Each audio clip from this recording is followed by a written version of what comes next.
Assalamualaikum warahmatullahi wabarakatuh. Saya Suciwandari Basuki dari kelas 4B PGSD. Saya ingin menjelaskan tentang penegakan hukum yang berkeadilan.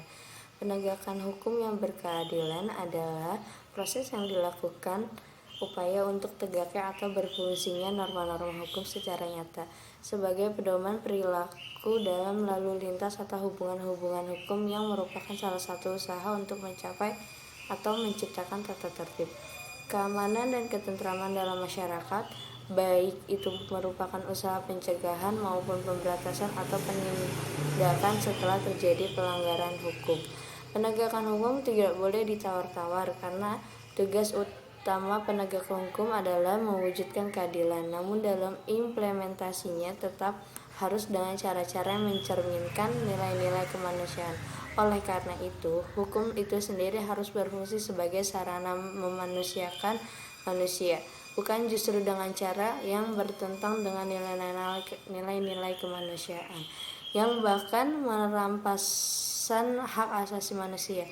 Sistem penegakan hukum yang mempunyai nilai-nilai yang baik adalah yang dapat menjamin kehidupan sosial masyarakat yang lebih bekerjasama, berkepastian, dan keadilan. Dari segi pendekatan akademik dapat ditemukan 3 konsep penegakan hukum, yaitu pertama ada penegakan hukum bersifat total, yang kedua penegakan hukum bersifat full, yang ketiga penegakan hukum bersifat aktual. Penegakan hukum yang dimaksud untuk menumbuhkan kesadaran bahwa tertib sosial, ketenangan, dan keteraturan hidup bersama hanya dapat diwujudkan dengan ketaatan terhadap hukum dan seluruh peraturan yang berpihak kepada keadilan. Etika ini meniscayakan penegakan hukum secara adil, perlakuan yang sama dan tidak diskriminatif terhadap setiap warga negara di hadapan hukum, dan menghindarkan penggunaan hukum secara salah sebagai alat kekuasaan dan bentuk-bentuk manipulasi hukum lainnya. Sejak kita memutuskan menggunakan hukum modern, kita tak dapat menghindari dari praktik penggunaan hukum seperti itu.